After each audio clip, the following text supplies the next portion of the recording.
Hello, जय हिंद दोस्तों। कैसे हो आप सभी? आप सभी का द लर्निंग इंस्टीट्यूट TLI में स्वागत है।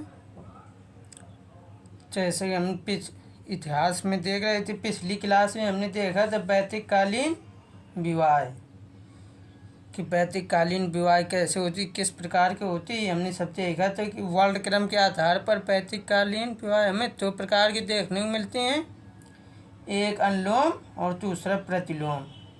अनुलोम विवाह वह विवाह होता है जिसमें उच्च वर्ग का पुरुष निम्न वर्ग की महिला के साथ शादी करता था, वो अनुलोम विवाह कहलाता था। और प्रतिलोम विवाह में निम्न वर्ग का पुरुष उच्च वर्ग की महिला के साथ शादी करता था, तो वो प्रतिलोम विवाह कहलाता था। ठीक। और मन स्मृतियों में हमें विवाह एक प्रकार देखने को मिलते हैं। स्मृतियों को मनु स्मृति में हमें 8 प्रकार के विवाह देखने को मिलते हैं। 8 प्रकार के कौन कौन से थे? ब्रह्म विवाह, ये हमने कल सब बताए थे। पिछली क्लास ना देखा हो जिसने तो देख लेना, पूरी है, उन्हें एक एक पॉइंट वाइज समझाया गया, बकायदे नोट्स बनवाए गए। तो इसलिए तो इसने अभी तक पिछली क्लास न थे, पिछली क्लास थे कि स्टार्टिंग देखें और नोट्स बनाते जाएं साथ में उसके, क्योंकि यूट्यूब में तो हमें पढ़ाते हुए तो बहुत मिलेंगे और क्वेश्चन कराते हुए मिलेंगे, लेकिन थ्योरी कराते हुए कोई नहीं मिलेगा। यदि मिला भी तो 1 2 3 थ्योरी कराई, वो भी सही से नहीं कि नोट्स आप अच्छे से कंप्लीट कर सको। पीज में एक नाम के लिए थ्योरी कराती हुई मिलेंगे, 2 4 क्लासें ली, इसके बाद बंद करती। इसमें बराबर क्लासेस चलती, इससे आप नोट्स बना सको, प्रॉपर तैयारी कर सको, कि आपको कोचिंग की ज़रूरत ना पड़े कहीं जाने की। भाई सब किसी के पास पैसा नहीं है कि बाहर जाके तैयारी कर सके। और तुम लोग हो तो क्लास कभी लाइक शेयर ही नहीं करते हो, जैसे कि हम लोग भाई इतनी मेहनत करके इतनी आराम से क्लास दी जा रही है, बकायदे नोट्स बनवाए जा रहे, इतने आराम, इतना जाता हम एक दिन में क्लास में बर्डन भी नहीं डालते कि आप लोग नोट्स ना बना सको, कि याद ना कर सको। इसलिए आराम से बढ़िया शेयर करिए, कमेंट करके बताएं कि कहाँ नोट्स बनाने में क्या दिक्कत हो रही, क्या नहीं हो रही, क्या समझने में दिक्कत हो रही है, तो उसे हम एक्सप्लेन करें और सही से। भाई आप कमेंट नहीं तो हमें तो यही समझ में आएगा कि आप लोगों को सब समझ में आ रहा है, तो उससे आपसे मांगे पढ़ते जाएंगे। तो ठीक, ये जानकारी तो हम क्या बता रहे थे कि हम पिछली क्लास में हमने देखा था, तो 8 प्रकार के मनु स्मृति में सब विवाहों को 8 प्रकार के विवाह वर्णन मिलता है। 8 प्रकार के विवाह कौन कौन से? ब्रह्म विवाह, देव विवाह, अर्ष विवाह, प्रजापति विवाह, ये 4 विवाह तो समाज में अच्छे माने जाते थे, शुभ माने जाते थे, और ये 4 विवाह समाज के लिए अशुभ माने जाते थे। तो कौन? असुर विवाह, गंधर्व विवाह, पैशाच विवाह एवं राक्षस विवाह, ये समाज के लिए अशुभ माने जाते थे। ठीक, ये हमने पिछली क्लास में देखा था। इस आज हम देखेंगे ऋग्वैदिककालीन अर्थव्यवस्था।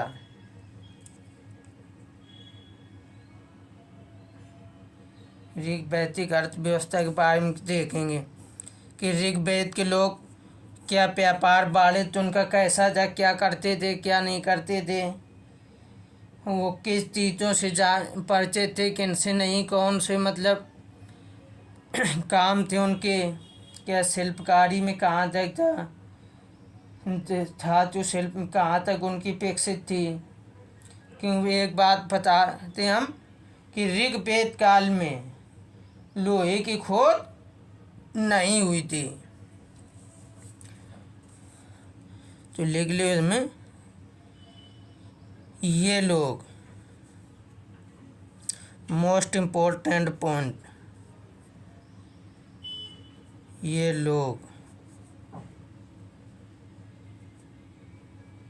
लोहे से परिचित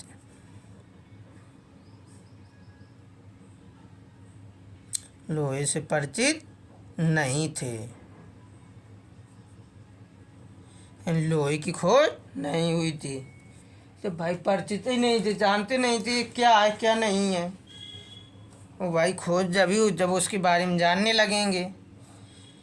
सबसे लोहे की खोज कब 1000 BC के पर उत्तर पैतिक काल के अंत में समाप्ति के समय हुई है। उन लोहे की खोज से एक नई क्रांति स्टार्ट हो जाएगी। ठीक, तो इनके लोहे की जानकारी नहीं थी। इनका मुख्य व्यवसाय पशुपालन था। ऋग्वैदिक कालीन के लोगों का मुख्य व्यवसाय पशुपालन था। ये झोपड़ियों में रहते थे, ना कि नगरों में। ये गांवों में और झोपड़ियों में रहते थे। तब कि इसके पहले हमने देखा था सिंधु घाटी सभ्यता या हड़प्पा सभ्यता, वो कैसी एक नगरीय सभ्यता थी। और ऋग्वैदिक कालीन एक ग्रामीण सभ्यता थी। तो ये गांवों में रहते थे। और तब कि इसके पिछले देखा जाए हड़प्पा सभ्यता को, वो एक नगरीय सभ्यता, नगर में रहते थे, महल होते थे। हाँ, इनका प्रमुख व्यवसाय पशुपालन था। और इनका प्रमुख पशु गाय था। घोड़े को भी मान सकते हैं, लेकिन सबसे प्रमुख पशु गाय था, जिसे अघन्य कहा जाता था। अघन्य का अर्थ होता है ना मारने योग्य, वध न करने योग्य, यानी जिसका वध न किया जाए। लेकिन इससे तो ये शब्द मिलता है कि इसे वध नहीं, इसे मारा नहीं जा सकता, क्योंकि अघन्य का अर्थ ही होता है जिसकी हत्या न की जाए। लेकिन अतिथियों के लिए कौहंता शब्द का प्रयोग मिलता है, यानी अतिथि कोई आए तो उसके लिए कौहंता यानी गाय की हत्या की जाती थी उसके स्वागत में, क्योंकि गाय का मांस सबसे अच्छा होता, स्वादिष्ट होता खाने में। तो अतिथि को स्वागत करने के लिए गाय की हत्या की जाती थी उसे खिलाने के लिए।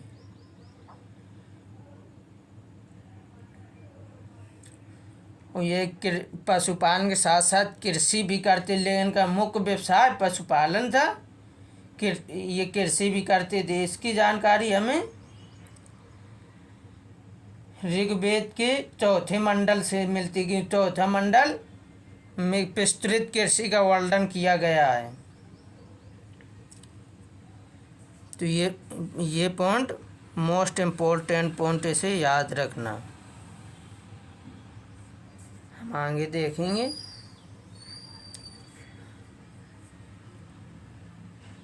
इनका मुख्य व्यवसाय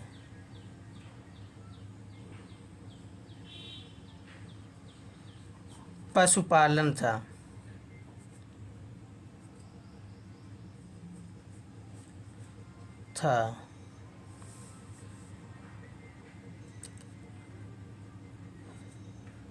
ये लोग कृषि भी करते थे।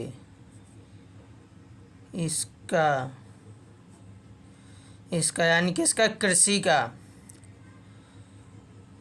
विस्तृत वर्णन ऋग्वेद के चौथे मंडल में देखने को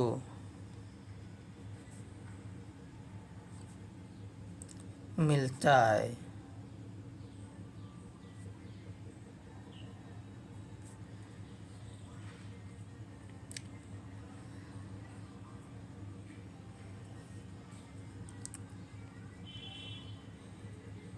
इनका प्रमुख पशु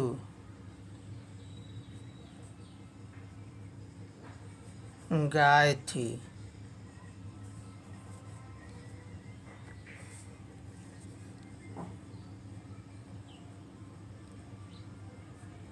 जैसे अघन्य का आ गया है, अघन्य।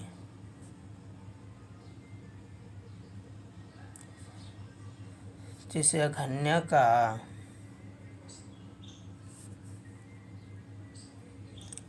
जाता था।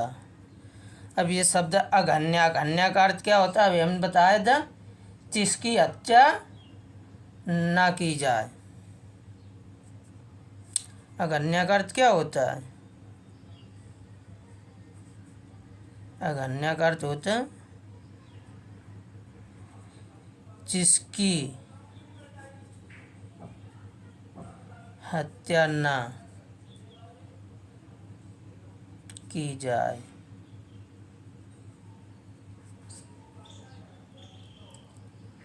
लेकिन यहीं दूसरी तरफ हमें अतीत के लिए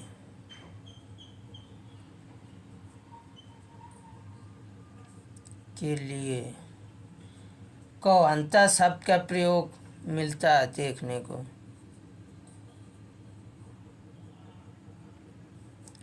कौहनता शब्द का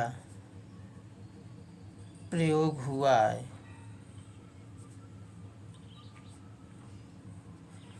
अब ये कौहनता शब्द है तो शब्द समझ में ना आया करें तो इसका अर्थ, क्योंकि हर शब्द का अर्थ समझ में आना ज़रूरी है। यदि समझ में नहीं आएगी तो कहानी एक सस्पेक्ट में चली जाएगी, आगे समझने में दिक्कत होगी। तो उन्हें अलग से नोट डाउन कर लिया करे, उसे सर्च किया करे, ना मिला करे उसका तो हमसे कमेंट करके उस बात को पूछा करें। और ख़ुद ढूंढोगे तो और अच्छे से याद रहेगी। और पहले ढूंढा करो उन शब्दों का इनका मतलब क्या है, तो ना समझ में आया तब फिर हमसे पूछा करो उनके बारे में कमेंट करके, तो हम उसे बताएंगे तो उसका अर्थ क्या होता है। क्यों कहानी तब तक एकदम क्रियल होती हुई नहीं चलेगी तो आगे होते हमें करैक्टर सही समझ में नहीं आएंगे, उसके किरदार क्या चल रहा नहीं आएंगे। क्यों सब एक दूसरे कहीं ना कहीं इंटरलिंक ही होते हैं। तो पीछे कहानी अच्छे समझ नहीं आए तो आगे की अच्छे समझ में कभी नहीं आती है। कौहनता का अर्थ होता है गाय की हत्या करने वाला, यानी इसका होता है गाय की हत्या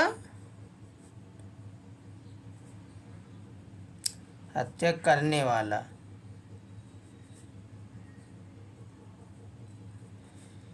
यानी अतिथि आता था, इससे पता चलता कि कोई अतिथि आता था तो उसके स्वागत के लिए गाय की हत्या की जाती थी, उसे खिलाने के लिए, कि गाय का मांस सबसे स्वादिष्ट लगता है।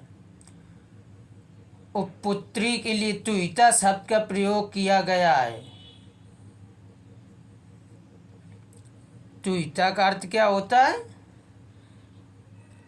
दूध दूहने वाले, तो गाय का तो दूध निकालती उसे तुहिता कहा गया।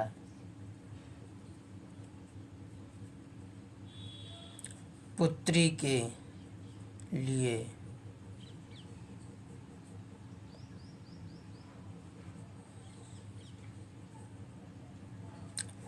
तुहिता शब्द का प्रयोग किया गया है। तुहिता का अर्थ क्या होता है?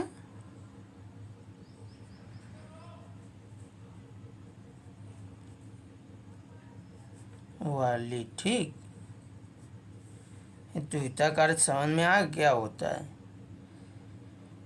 आज ऐसे 3 शब्द तुम्हें नए नए मिले, एक अघन्या, एक कौहनता, एक तुहिता। ये इनके अर्थ जानकारी होना जरूरी है।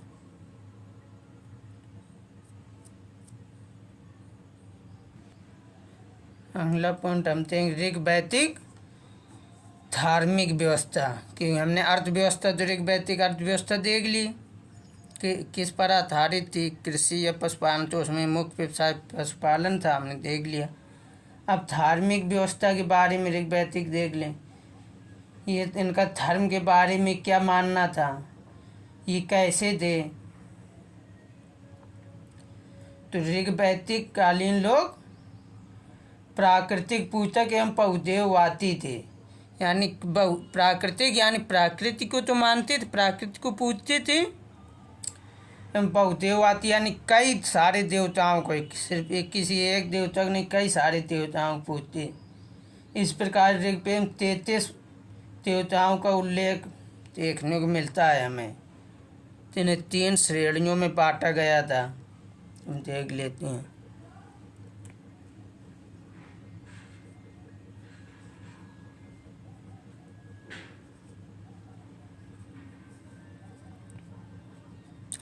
ऋग वैदिक लोग प्राकृतिक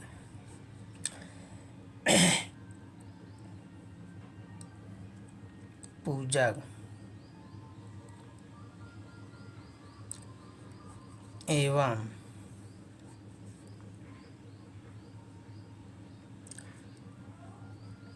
बहुदेववादी थे।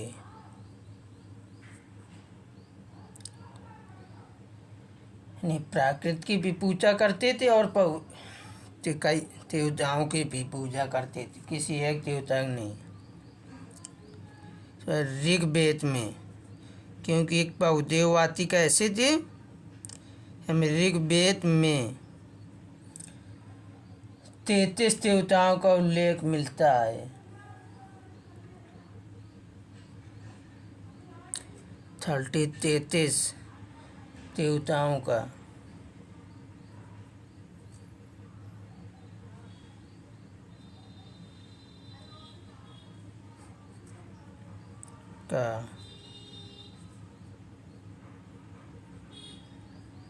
उल्लेख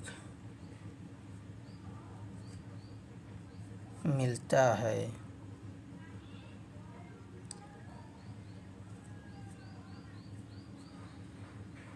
जिन्हें प्रमुख रूप से 3 भागों में बांटा गया था।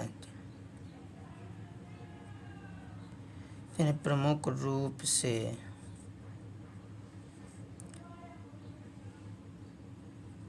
3 भागों में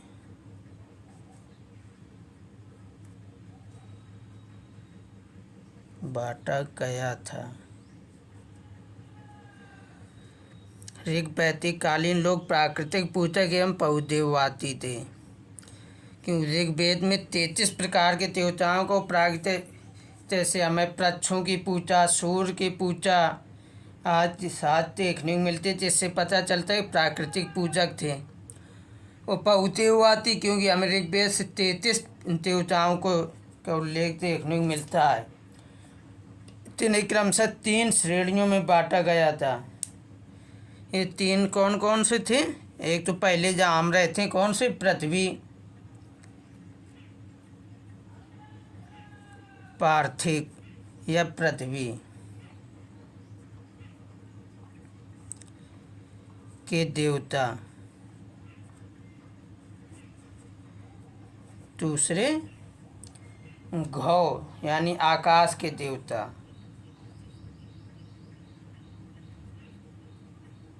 घौ किसका पर्यायवाची? आकाश का। आकाश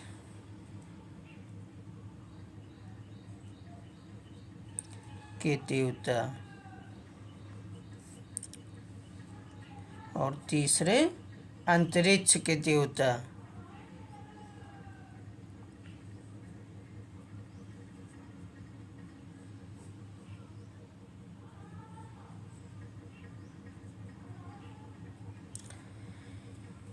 इन्हें अभी हम पृथ्वी के देवता कौन कौन थे, आकाश के देवता कौन थे और अंतरिक्ष के देवता कौन थे, ये पढ़ेंगे कल। और इसके बाद हम पढ़ेंगे ऋग्वैदिक कालीन यज्ञ। तो क्लास कैसी लगी कमेंट कर ज़रूर बताया करें, और क्लास अच्छी लगी हो तो लाइक करें। यदि चैनल में नए हो, अभी तक सब्सक्राइब ना किए, सब्सक्राइब कर ले। परमानेंट क्लास ईमानदारी से आपको पूरी क्लासें कराई जाएंगी और पूरे नोट्स आपके बाकायदे करवाए जाएँ। इसके बाद रिवीजन भी करवाएं, प्रैक्टिस भी करवाएंगे आपकी। भाई यूट्यूब में क्वेश्चन कराएंगे, भाई कहाँ तक कितने क्वेश्चन करो, कितने याद कर लो। ऑप्शन चेंज हो गया, बस आंसर उसका चेंज। ऑप्शन 3 एक बार थ्योरी सही से कंप्लीट हो तब क्वेश्चन करने में मज़ा आता है। भाई आप लोग कहे क्वेश्चन नहीं कराते हो, क्वेश्चन कराने का क्या फ़ायदा। भाई यूट्यूब में इतने ढेर सारे टीचर क्वेश्चन करा रहे हैं। पे एक बार कॉन्सेप्ट तो हमें बढ़िया से अच्छे से क्लियर हो जाए, धीमे धीमे बढ़िया पढ़ेंगे, आराम से पढ़िए, कॉन्सेप्ट क्लियर करते हुए चलेंगे, इससे आपको समझ में अच्छे से आता जाए और आगे पढ़ते जाएं। तो आज क्लास यहीं तक रखते हैं दोस्तों। जय हिंद, जय भारत।